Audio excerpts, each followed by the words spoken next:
Hello everyone, welcome back to my channel Ikjot Nursing Academy and today we are going to discuss defence mechanisms.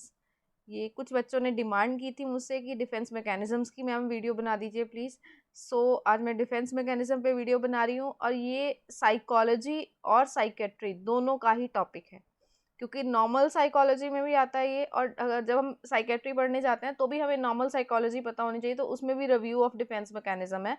तो GNM, BSc और post basic के तीनों students जिनके पास subject है psychology और psychiatry, तीनों ही classes में ये हम इम्पॉर्टेंट है, और ये बहुत इम्पॉर्टेंट है, चाहे वो साइकेट्री वाले स्टूडेंट्स हैं, चाहे वो साइकोलॉजी के फर्स्ट ईयर स्टूडेंट्स हैं नर्सिंग के, क्योंकि ये एग्ज़ाम में इसकी डेफिनेशंस आती है। बहुत सारी डेफिनेशंस है जो बहुत कॉमनली आती हैं। तो आज अब हम टाइम वेस्ट नहीं करते, we will start.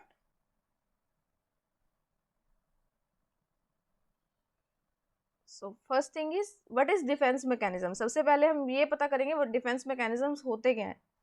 So defence mechanisms are the methods of accepting to project self and coping with the basic drives और emotional painful thoughts, feelings and events. Means defence mechanisms क्या होते हैं? Defence mechanisms क्या हैं? This is the method कि हमारी जो भी सेल्फ प्रोटेक्टिव हमारी चीज़ें हैं और बेसिक ड्राइव्स हैं, इमोशनल पेनफुल थॉट्स आए हैं, हमें कोई प्रॉब्लम आई है, उसका हम सोल्यूशन कैसे करेंगे।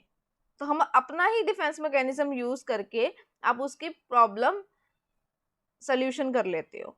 अब डिफरेंट डिफरेंट मैकेनिज्म्स हैं, जैसे कि अभी आप देखो तो आप लोग स्टूडेंट्स हो, वेरी कॉमन डिफेंस क्या यूज़ होता है? अगर आप टेस्ट आपका बहुत अच्छा नहीं जाता और आपने नहीं स्टडी किया था तो आप लोग कहते हो हाँ कल मेरी तबीयत ठीक नहीं थी इसलिए मैंने नहीं किया था, तो वो आप अपने आप को समझा लेते हो इसलिए मैंने टेस्ट में स्कोर नहीं किया।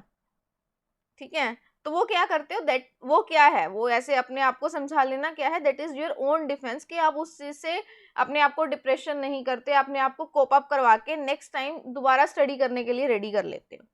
That is your defence. ये कोई दिखने वाली चीज नहीं है, ये एक हमारे साइकोलॉजिकल पार्ट है कि हम चीजों को कैसे डील कर रहे हैं और उनसे कैसे हम उसको सॉर्ट आउट कर रहे हैं, इश्यूज जो भी हमारे साथ आ रहे हैं। The purpose of defence mechanism, purpose क्या है डिफेंस मैकेनिज्म? डिफेंस मैकेनिज्म बहुत कॉमन टॉपिक है, पर ये है क्या, इसका पर्पज क्या है, क्यों हम इसको पढ़ते हैं अपनी नर्सिंग में? इट इज टू रिड्यूस और एलिमिनेट एंजाइटी। सिंपल सी चीज जो हमने अभी एग्जांपल लिया है, अगर एक बच्चा जो है, स्टूडेंट जो है, वो उस चीज के ऊपर कंटिन्यू रहेगा कि हाँ मुझे तो मार्क्स आने चाहिए थे, जब मुझे मार्क्स आने हैं मेरे टेस्ट में, 100 में से 100 ही मुझे लेने हैं, तो उसे क्या होगी, ऑटोमेटिकली एंजाइटी उसकी हाई होगी। अगर उसके 100 मार्क्स नहीं आए तो उसकी एंजाइटी और उसके प्रॉब्लम्स जो हैं वो ज़्यादा बढ़ गई। तो उसको एलिमिनेट करने के लिए उसे कुछ तो डिफेंस लगाना पड़ेगा। हाँ अगर मेरे इस बार नहीं आए, या तो मुझे दोबारा स्टडी करना पड़ेगा, दोबारा एग्ज़ाम देना पड़ेगा, या मैंने मेहनत कम की थी, क्या रीज़न है उसको फाइंड आउट करके उसकी चीज़ों को सॉर्ट आउट करना पड़ेगा। तो यही एक मेन पर्पस है, यही हमारे डिफेंस मैकेनिज्म्स होते हैं। नाउ किस लेवल पे ये यूज़ होते हैं? हमारे माइंड के 3 लेवल्स हैं, दैट इज़ कॉन्शियसली, अनकॉन्शियस और प्री कॉन्शियस। माइंड जो है हमारा 3 लेवल्स पे वर्क करता है। कुछ चीज़ें हैं हम जो कॉन्शियसली करते हैं, कुछ हम अनकॉन्शियसली हम कर जाते हैं, बट हमें पता ही नहीं चलता, क्योंकि हम उनको अपनी मर्जी से नहीं कर रहे, मतलब हम सोच के नहीं कर रहे कि हाँ हमें करनी है।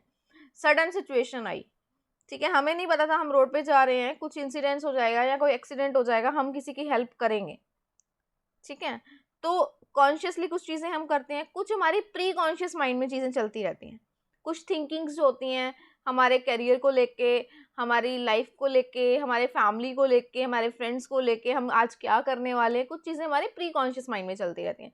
तो हमारा माइंड जो है वो 3 लेवल्स पे वर्क करता है। इन 3 लेवल्स जो हैं उनको बैलेंस करने के लिए भी एक चीज़ 3 एलिमेंट्स हैं, that is id, ego and superego. Id है, ईगो है और सुपर ईगो है। सुपर ईगो और इड को बैलेंस कौन करता है? ईगो। इन दोनों चीजों में इड और सुपर ईगो, सुपर ईगो हम कहते हैं ना बहुत ईगोस्टिक है। तो ईगोस्टिक क्या है? ईगोस्टिक मीन्स बहुत ज्यादा कि हाँ वो अपने ही उसमें रहता है, अपने आप में रहता है, किसी से बात नहीं करता है, तो वो चीज नहीं है ये क्या है? 3 लेवल्स हैं, एलिमेंट्स हैं हमारे माइंड के। We will discuss in psychology structure of mind class this in detail also. So here this is the three elements of our brain, and in this what is we need to balance this. id क्या है कि हाँ हमें ये चीज चाहिए, ये हमारी id है, ठीक है। तो इन चीजों को मेंटेन करके रखना है ईगो ने कि हाँ ये चीज पॉसिबल है, ये मैं कर लूंगा या मैं ये ले लूंगी, और अगर नहीं हो रहा तो हमें क्या करना है। तो ये हमारे माइंड के लेवल्स हैं। So now we are moving to the main topic that is defence mechanism. We are having several defence mechanism, हम एक एक करके सबको डिस्कस करेंगे आज। फर्स्ट है repression. First defence mechanism is repression. बहुत इजीली ये रिप्रेशन जो है, अगर हम बीएससी की बात करें, जीएनएम की बात करें और पोस्ट बेसिक, अगर आप साइकोलॉजी के स्टूडेंट हो तब भी आपके एग्जाम में डेफिनेशंस के रूप में ये डिफेंस आ जाते हैं। रिप्रेशन आ गया, डिनाइल आ गया, कुछ ना कुछ आ जाता है। 2 या 3 डिफेंस तो 2 मार्क्स की डेफिनेशन मीन्स 6 to 8 मार्क्स का पेपर इसमें से आ जाता है इजीली। 6 मार्क्स का, 4 मार्क्स का इजीली आ जाता है डेफिनेशंस की फॉर्म में। और शॉर्ट नोट्स की फॉर्म में डिफेंस मैकेनिज्म पूरा लिखा हुआ क्वेश्चन आता है अगर आपको साइकेट्री में या साइकोलॉजी में 5 मार्क्स का आता है। तो आपको इन सभी को कुछ थोड़ा थोड़ा डिटेल करके सभी को लिखना है, लिस्ट डाउन सबको करना है। डेफिनेशंस के रूप में आएगा तो आपको जो डेफिनेशन पूछी गई, अगर रिप्रेशन पूछा गया तो आपको रिप्रेशन करना है, ठीक है। So first is repression. Repression means unconsciously and involuntarily forgetting of painful ideas. हम painful ideas, events and conflicts जो हमें पेन दे रहे हैं, जिसको हम बर्दाश्त नहीं कर पा रहे, या जो चीज़ें हमें अच्छी नहीं लगती हैं, जो चीज़ें, उन चीज़ों को हम अनकॉन्शियसली, ये अनकॉन्शियस लेवल पे काम करता है, अनकॉन्शियसली हम उनको भूल जाते हैं। कॉन्शियसली नहीं भूलते, पर हम अनकॉन्शियसली उन चीज़ों को रिपीट नहीं करते, याद नहीं करते। एग्जाम्पल क्या है इस चीज़ की? और एक चीज़ और बता दूं आगे बढ़ने से पहले, इनकी एग्जाम्पल्स बहुत इंपॉर्टेंट होती हैं, बिकॉज एग्जाम्पल्स के बिना आपको ये समझ ही नहीं आते, ठीक है। तो एग्जाम्पल, अगर आप एग्जाम में डेफिनेशन की फॉर्म में भी स्कोर करना चाहते हो 2 out of 2 फाइनल एग्जाम्स में, तो आप अब इसकी डेफिनेशन लिखो शॉर्ट में और साथ में एग्जाम्पल दो, तो एग्जामिनर को 100% श्योर हो जाता है कि आपको पूरा आता है। तो आपका अगर कुछ वर्ड मिस भी हुआ होता है तब भी आप अच्छा स्कोर करते हो, ठीक है। तो एग्जाम्पल क्या है? A person forgets about incidents of sexual abuse, violence during childhood. Unconsciously एक चीज थी, पहला वर्ड था अनकॉन्शियसली भूलना है, अनवॉलेंटरली भूलना है। किनको? जो हमें दुख दे रहे हैं। अगर किसी बच्चे को चाइल्डहुड टाइम ड्यूरेशन में 5 या 7 ईयर्स की एज में अगर उसके साथ कुछ मिसबिहेव हुआ है या कोई वायलेंस हुआ है, तो जैसे जैसे वो ग्रो करेगा वो उसको भूल जाएगा, अनकॉन्शियसली भूल जाएगा। उसका माइंड अनकॉन्शियसली, क्यों? वो उस इवेंट को याद नहीं करना चाहता, क्योंकि वो जब याद करेगा तो उसको पेन होगा, उसे स्केयर्ड फील होगा, उसे पेन होगा, उसे एंजाइटी होगी। तो उन सब चीज़ों से बचने के लिए वो ऐसा करेगा।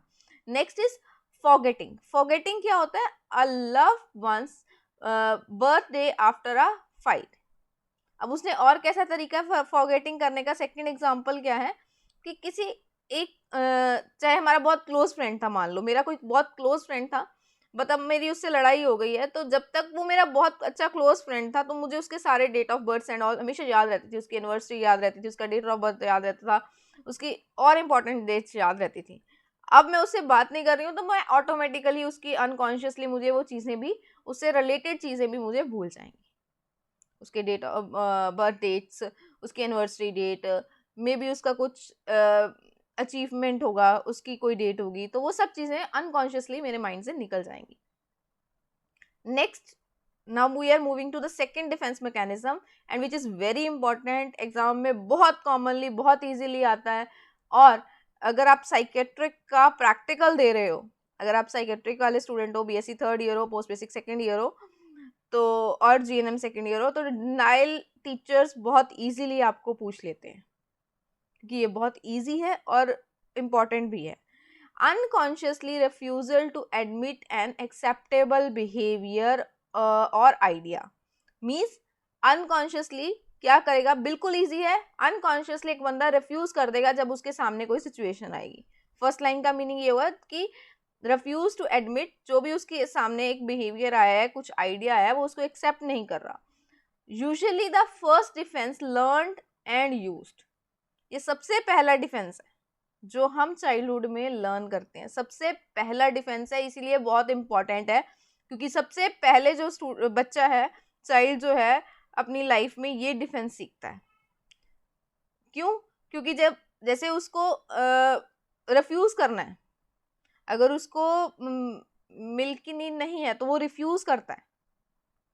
रिफ्यूज कैसे करता है? उस टाइम पे वो रोता है। तो ये सबसे पहला डिफेंस होता है जो वो यूज करता है। अगर उसकी कोई रिक्वायरमेंट है, उसे भूख लगी है, तो वो क्या करता है? उसके अकॉर्डिंगली बिहेव करता है। तो सबसे पहला डिफेंस क्या है? डिनाइल है, जो बच्चा लर्न करता है अपने चाइल्डहुड लाइफ में। ठीक है, जैसे कि उसने क्या करना है? रिफ्यूज कर देना है, एक्सेप्ट नहीं करना है किसी भी बिहेवियर को।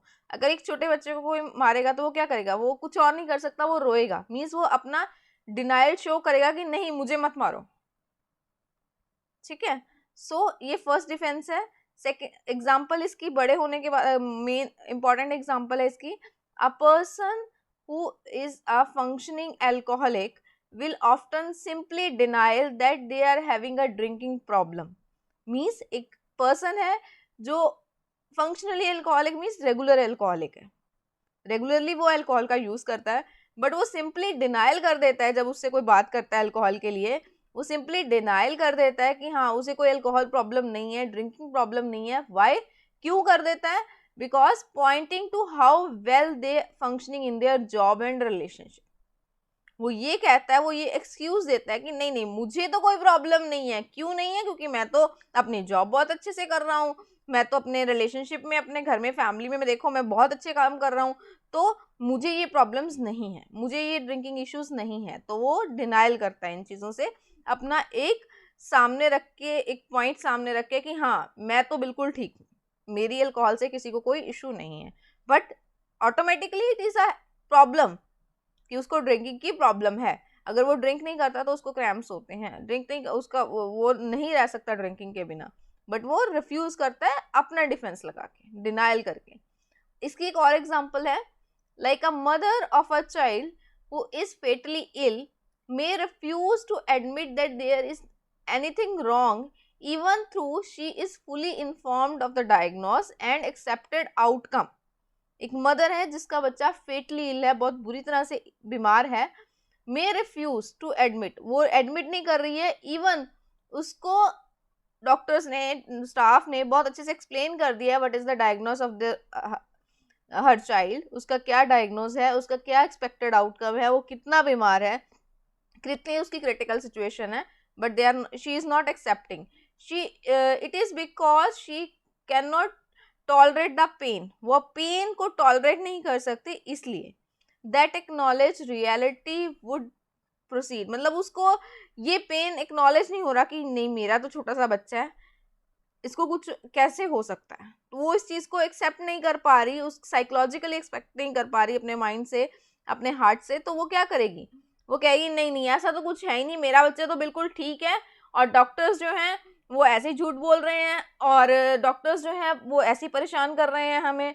तो ऐसी ऐसी चीजें वो बोलना शुरू कर देते हैं। और ये शायद किसी ना किसी ने जरूर अपनी लाइफ में कहीं देखा होगा, जरूरी नहीं है बच्चे के साथ, बट किसी और फैमिली मेंबर के साथ भी ऐसा हो सकता है कि हाँ, हमारे बहुत नियर वंस हैं, कोई भी हमारे मदर हैं, हमारे ग्रैंड पेरेंट्स हैं, कोई भी, उनके साथ जब कोई सीरियस इलनेस आती है तो हम कहते हैं नहीं नहीं, ऐसा नहीं हो सकता। तो ये किसी के साथ भी है, यहाँ हमने एग्जाम्पल एक मदर के लिए है। तो now next defence is, third defence is reaction formation. Reaction formation means transferring an unacceptable impulse into its opposite. जिस चीज को हम एक्सेप्ट नहीं कर सकते थे, अनएक्सेप्टेबल इम्पल्स है हमारी, हमारे पास कोई चीज आई है, हम उसको ऐसे एक्सेप्ट नहीं कर सकते, तो हम उसको ट्रांसफर कर देंगे ऑपोजिट रिएक्शन में, उसको हम ट्रांसफर करेंगे ऑपोजिट रिएक्शन में, replacing unacceptable feeling with their exact opposite. Means for example, अगर हम कहें कि हम को बहुत गुस्सा आ रहा है, जब बहुत गुस्सा आ रहा है किसी पे, और मैं अगर उसे मारने जाऊंगी तो ऑब्वियस सी बात है वो भी मुझे रिवर्ट बैक करेगा, वो भी तो अपना डिफेंस करेगा ना, मुझे अपने आप को बचाएगा। तो और पुलिस केस बनेगा, मुझे उस चीज़ का भी डर है, पुलिस केस बन जाएगा, ये प्रॉब्लम्स होंगी।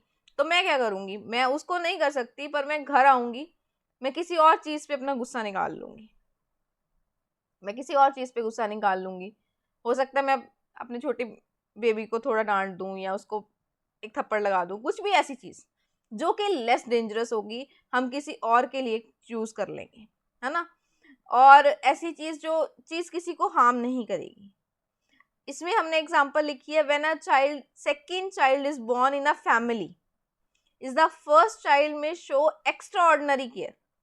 फर्स्ट चाइल्ड को बहुत गुस्सा आ रहा है, क्यों? सब लोग उसकी केयर कर रहे हैं जो नया बेबी आया है घर में, बट वो क्या कर रहा है? ऑपोजिट कंसर्न शो कर रहा है, वो बहुत ज्यादा केयरफुल कंसर्न शो कर रहा है अपने तरफ, सबकी अट्रैक्शन जो है वो खींचने के लिए, और वेलफेयर कर रहा है न्यू बॉर्न बेबी का। वो क्या कर रहा है? वेलफेयर कर रहा है न्यू बॉर्न बेबी का। This way is unconsciously hate and aggression for a little brother और सिस्टर इज कन्वर्टेड, कन्वर्ट करेगी। Next is rationalization. Rationalization means offering rational explanation in acceptable except to justify attributes, beliefs or behaviors and that may otherwise be unacceptable. Means कुछ चीजें, कुछ reason जो वैसे acceptable नहीं है, पर हम उनको अपने एट्रीब्यूट्स को ऐसे एक्सप्लेन कर रहे हैं कि वो एक्सेप्टेबल फॉर्म में आ जाए। It is a method to support an attitude with a false reason. Example भी है, जैसे कि हमारा उसका बिलीव है, जैसे कि पिक्चर में भी शो हो रहा है, वो ग्रेप्स को नहीं ले पाएगा तो कहते हैं ना अंगूर खट्टे हैं, अगर हम तोड़ नहीं पा रहे तो अंगूर खट्टे हैं। Means with a false reason हम अपने आप को सपोर्ट कर लेते हैं। नेक्स्ट इज रैशनलाइजेशन का ही, हम रैशनलाइजेशन ही कर रहे थे, उसकी एग्जाम्पल है A student who fails in an examination, second example है, may complain that hostel atmosphere is not favorable. क्यों फेल हुआ वो? क्योंकि हॉस्पिटल का जो इन्वायरमेंट है वो सही नहीं था, इस वजह से वो कह रहा है कि मैं फेल हो गया। Next is sublimation. Sublimation means for Florence को एक्सप्लेन किया था that sublimation was the highest level of ego defence. इसका एक पर्टिकुलर थिंग थी, that is it is a highest level of ego defence, consciously and unconsciously challenging, ये दोनों पे काम करेगा, कॉन्शियसली पे भी अनकॉन्शियसली भी। Challenging drives into acceptable activities, मतलब इसकी जो ड्राइव्स हैं वो एक्सेप्टेबल एक्टिविटीज में आएंगी। He believe that much of our cultural heritage is the product of sublimation. Means जो भी चीज़ें हम करते हैं, हमारे कल्चरल हेरिटेज, हम कल्चरल वर्क करते हैं, अपने रिलीजन को फॉलो करते हैं, वो किस चीज़ का, मतलब वो कहाँ से आया? हमारे अंदर सब्लिमेशन से आया है। मीन्स कॉन्शियसली और अनकॉन्शियसली हम अपने चैनल्स और ड्राइव्स जो हैं उसको क्या करते हैं? स्टॉप कहाँ से करते हैं? सब्लिमेशन से हम करते हैं। Like for example, a writer may divert his libido to creation of a poem और नॉवल। वो अपना लिपिडो वैसे नहीं किसी को बता सकता, इट्स हमारी अपनी एक पर्सनल चीज है ना। दस indirectly satisfying his drive, indirectly वो अपनी ड्राइव को सेटिस्फाई कर रहा है, पर कैसे कर रहा है? वो लिपिडो के ऊपर या कुछ ऐसी जो है, अगर उसे कुछ हाई लेवल ऑफ लिपिडो है, इश्यूज हैं, तो वो कुछ पोएम ऐसी लिखेगा रोमांटिक, कुछ ऐसा नॉवल लिखेगा, कुछ ऐसी स्टोरी लिखेगा, तो वो अपने आप को डाइवर्ट कर लेगा। Aggressiveness might be transformed into competitiveness in business and sports. वो स्पोर्ट्स में या बिजनेस में अपने आप को, अपनी एग्रेसिवनेस को ट्रांसफर कर सकते हैं। Next is compensation. Compensation means consciously converting up for a weakness by overemphasising और making up a desirable trade. Means consciously cover up करना है हमने अपनी वीकनेस को। किसके ऊपर एम्फोसिस करना है? हमें जो भी हमारा डिजायर्ड गोल है उसके ऊपर हमें एम्फोसिस करना है। A student who fails in his studies may compensate by becoming the college champion in sports. तो हमने क्या कर लिया? उस स्टूडेंट ने क्या कर लिया? कंपनसेट कर लिया। वो स्टडीज में वीक है, स्टडीज में वो हाई स्कोर नहीं कर सकता, ठीक है, वो एवरेज स्टूडेंट है, उसने एवरेज पे लिया, पर उसने अपना कैरियर किस में बना लिया? वो एक गुड बैट्समैन बन गया, नेशनल लेवल का बैट्समैन बन गया, तो उसने अपने आप को कैरियर वो चूज कर लिया, मींस उसने कंपनसेट कर लिया। Next is projection. Projection means unconsciously blaming someone else for one's difficulties. Simple सी बात है, प्रोजेक्ट करना, प्रोजेक्शन करना मीन्स अनकॉन्शियसली हम किसी और के ऊपर अपनी जो गलती है, अपनी जो डिफिकल्टीज हैं, अपनी जो इश्यूज हैं, उनको चेंज करते हैं. Like for example, a surgeon whose patient does not respond as he anticipated. Surgery के बाद सर्जन का जो पेशेंट है, जैसे उसने एक्सपेक्ट किया था कि हाँ 1 आवर के बाद इसको इसके वाइटल्स जो हैं वो स्टेबल हो जाएंगे, ये कॉन्शियस हो जाएगा, वो वैसा नहीं हुआ. May tend to blame the theatre nurse. अब सर है तो वो प्रॉब्लम सर्जन की कि उसने सर्जरी करी, तो वो ब्लेम किसके ऊपर डाल रहा है? थिएटर नर्स पे, कि स्टाफ नर्स जो थी who helped the surgeon at the time of operation, शायद उसने कुछ अच्छे से क्लीन नहीं किया था, शायद उसने कुछ अच्छे से इसके स्टिचेस नहीं किए थे, सूचरिंग प्रॉपर नहीं हुई है, इस वजह से शायद ये रिस्पॉन्ड नहीं कर रहा है, या कुछ और प्रॉब्लम. तो सर्जन ने क्या किया? अपना ब्लेम, अपनी डिफिकल्टीज जो है वो स्टाफ नर्स पे डाल के अपने आप को फ्री कर लिया है. So that is projection. Next is intellectualization. Intellectualization means separation of a emotion of a painful event or situation from the facts involved, acknowledging the facts but not the emotions. means separation हो रहे हैं emotions of painful events का, situations का, from the facts involve. कैसे होगा? For example आप लोगे, आपको क्लियर हो जाएगा. Person shows no emotional expressions when discuss serious car accidents. हमने क्या बोला डेफिनेशन में? Separation of emotions of a painful event और सिचुएशन. फैक्ट जो है, जो सिचुएशन है वो बहुत पेनफुल है, पर पर्सन को है कोई भी ऐसा रिएक्शन नहीं दे रहा कि हाँ ये पेन की सिचुएशन है. लाइक पर्सन क्या शो कर रहा है? एग्जांपल हमने ली, नो एक्सप्रेशन शो कर रहा है, कोई इमोशनल ब्लंट कर रहा है, क्या हुआ, हो गया, ठीक है. पर जब हम डिस्कस करते हैं, अगर हमारे सामने कोई कार एक्सीडेंट होता है, अगर हम नॉर्मली हम बात करें तो हम कहते हैं नहीं हमारे सामने आज बहुत बुरा कार एक्सीडेंट हुआ, उसमें एक बच्चा इंजर हो गया, किसी की बहुत ज़्यादा क्रिटिकल सिचुएशन थी जहाँ कार बहुत बुरी तरीके से डैमेज हुई. हम कुछ ऐसी चीज़ें जब डिस्कस करते हैं तो हम बहुत थोड़े इमोशनली होते हैं उस टाइम पे कि नहीं बहुत बुरा हुआ. पर ऐसा पर्सन, जब पर्सन इंटेलेक्चुअलाइजेशन सिचुएशन में होगा, ये डिफेंस यूज करेगा, तो वो ये कहेगा कोई उसको इमोशनल एक्सपीरियंस नहीं करेगा. ठीक है, क्यों? वो अपने आप को पेन नहीं सोचना नहीं चाहता, पेन नहीं देना चाहता. Next is undoing. Undoing means unconsciously doing something to counteract or wrongdoing.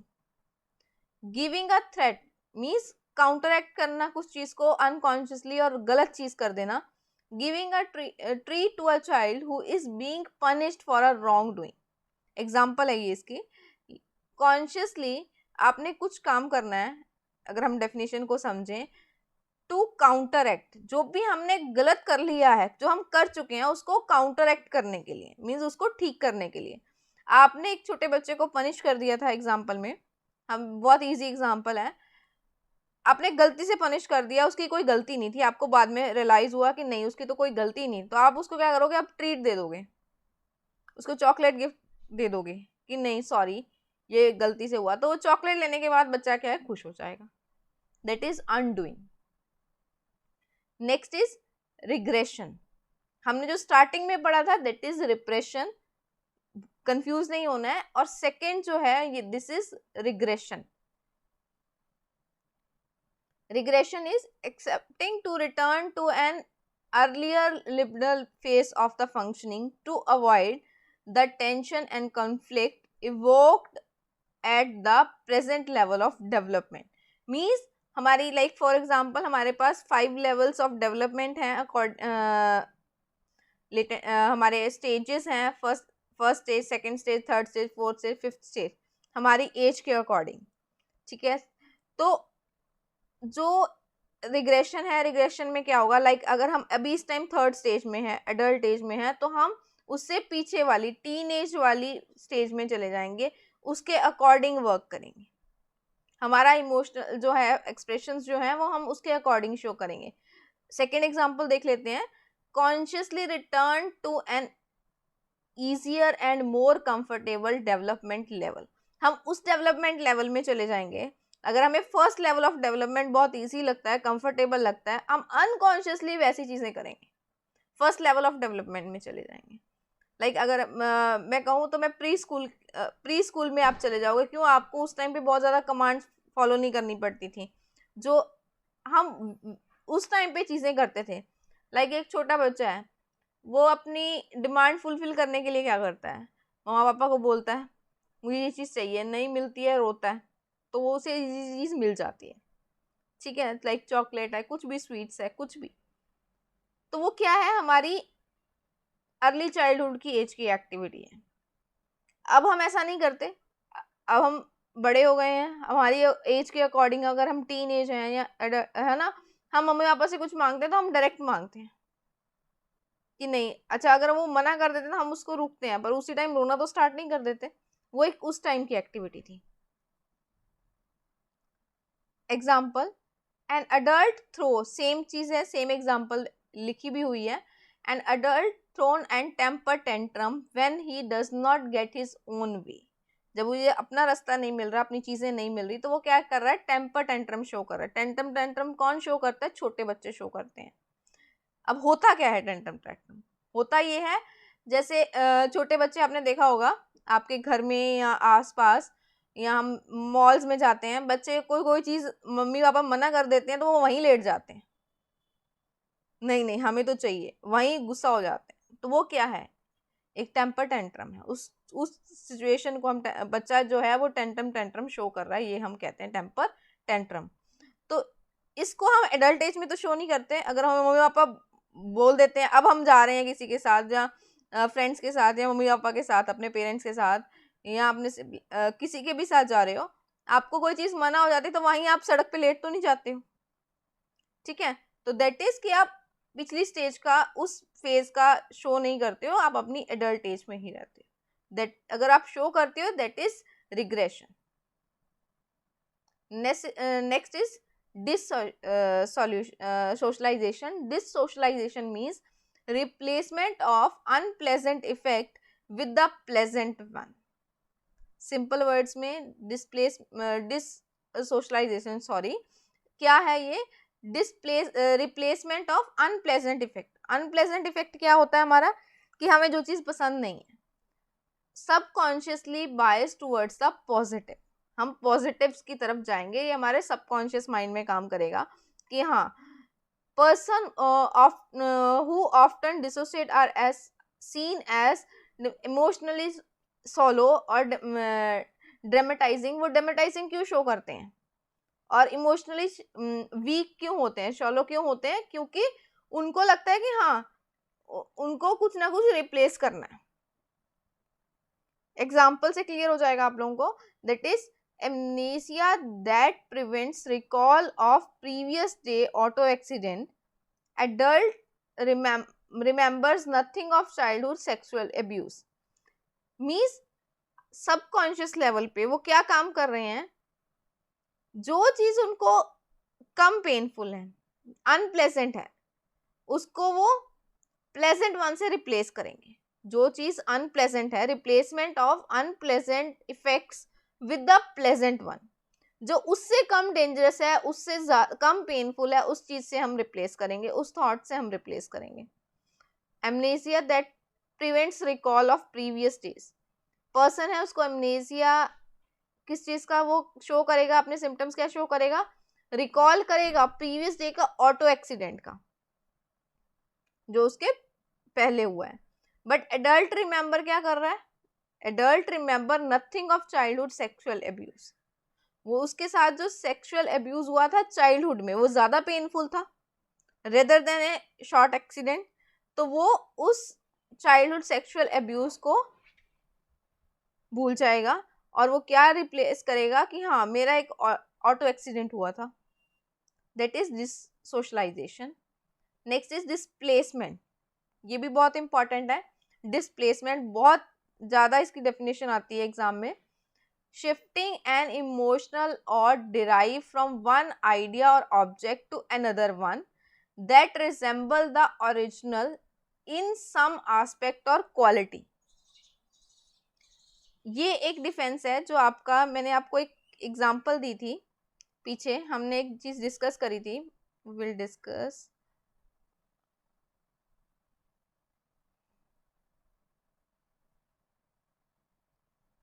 just wait for 1 minute.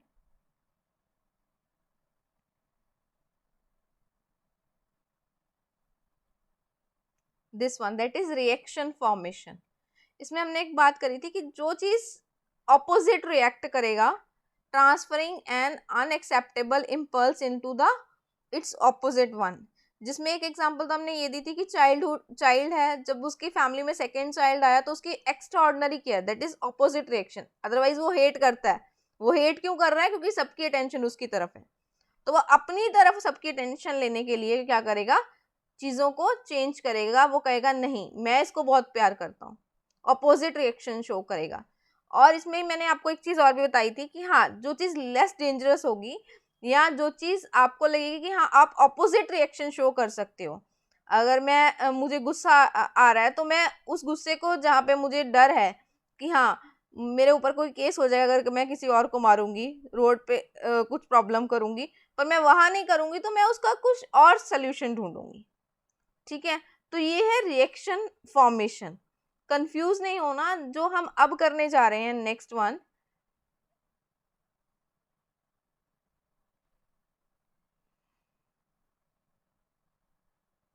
That is displacement. Displacement mean shifting. इसमें उसने बिल्कुल ही शिफ्ट कर देना है अपने इमोशंस को, डिराइव्स को from one idea to an another idea. Resemble, पर इसमें एक चीज, एक कंडीशन है, रिजेंबल क्या है, ओरिजिनल इन सम एस्पेक्ट और क्वालिटी, पर जो वो अपनी रिप्लेसमेंट कर रहा है अपने इमोशंस की, शिफ्ट चेंज कर रहा है, जहाँ पे वो शो नहीं कर सकता था, यहाँ जहाँ वो एक्सप्रेस नहीं कर सकता वहां एक्सप्रेस नहीं कर रहा, पर जहाँ कहीं और कर रहा है उसमें कुछ ना कुछ सिमिलैरिटी होगी, वो कुछ ना कुछ उसमें वो अपना चीजें ढूंढेगा। लाइक एग्जाम्पल क्या है, a man who angers at his boss, उसे बहुत गुस्सा आ रहा है, उसको बॉस से बहुत ज्यादा डांट पड़ी है ऑफिस में, but can't express his anger to his boss, अपने बॉस को वो एंगर नहीं शो कर सकता। क्यों? क्योंकि उसे डर है कि बॉस विल फायर हिम, उसे जॉब से निकाल देगा। तो what he will do, he instead come home and kick the dog और start an argument with his wife. घर वापस आएगा, या तो वो डॉग को किक करेगा, या अगर उसके घर में स्मॉल चाइल्ड है उसके ऊपर गुस्सा निकालेगा अपना, या फिर अपनी वाइफ से आर्गुमेंट कर लेगा। किसी ना किसी के साथ वो आर्गुमेंट करेगा, उसे गुस्सा आ रहा है वो आर्गुमेंट करेगा, जहाँ एक्सप्रेस करेगा, बट वो रिप्लेस कर देगा अपनी फीलिंग्स, बॉस के ऊपर नहीं करेगा, बिकॉज उसे उस चीज का डर है। That is known as displacement. Next is conversion. Conversion means the unconscious express of intrapsychotic conflicts symbolically through physical symptoms। Means एक अनकॉन्शियसली हम अपने एक्सप्रेस करते हैं स्टूडेंट्स इंट्रासाइकोटिक कन्फ्लिक्ट, एक टर्म है इंट्रासाइकोटिक कन्फ्लिक्ट्स। ठीक है, जो भी उनको कन्फ्लिक्ट्स आ रहे हैं सिंबॉलिकली शो करते हैं फिजिकल सिम्टम्स के साथ। अ स्टूडेंट, एग्जाम्पल क्या है इसकी, a student awakes with a migraine headache in the morning of a final exam and feel too ill to take the exam। अब उसने क्या रिप्लेस किया है, फिजिकल सिम्टम क्या शो किया है, अगर हम डेफिनेशन की बात करें तो फिजिकल सिम्टम क्या है, माइग्रेन हेडेक है, बहुत उसे लग रहा है कि मैं बहुत बीमार हूँ, मैं एग्जाम करने जा ही नहीं सकता, मेरी तो बहुत ही तबीयत खराब है, मुझे सिवियर माइग्रेन हेडेक हो रहा है। पर एग्जैक्टली उसे क्या हो रहा है, वो अनकॉन्शियसली क्या एक्सप्रेस कर रहा है, दैट इज इंट्रासाइकोटिक कन्फ्लिक्ट। उसे डर है उस चीज का, साइकोसिस है, डर है उसे उस चीज का, उसको वो सिम्टम्स में सिंबॉलिकली वो फिजिकल सिम्टम्स में कन्वर्ट कर रहा है कि हाँ मेरी तो बहुत पेन हो रही है। नहीं तो अगर किसी को हेडेक भी हो रहा होगा इन द मॉर्निंग और उसे पता है ये मेरा फाइनल एग्जाम है, अगर मैं नहीं जाऊंगा मेरा 1 साल खराब हो जाएगा, तो वो एग्जाम में जाएगा अगर वो नॉर्मल है, नॉर्मली काम कर रहा है। तो अगर वो कन्वर्जन यूज कर रहा है, डिफेंस लगाना चाहता है, बिकॉज ऑफ एनी रीजन वो एग्जाम देना ही नहीं चाहता, तो वो ये डिफेंस यूज करेगा। that is known as conversion. This is all about the defense mechanisms. Thank you so much for listening, and I request you all again, thank you so much to all those students are liking my videos and commenting regularly on this, and please share this all with your friends also, that they will also get benefited from this. And thank you so much to all. Please like, share and subscribe to my channel so you can get notified for the new videos on time. Thank you so much all.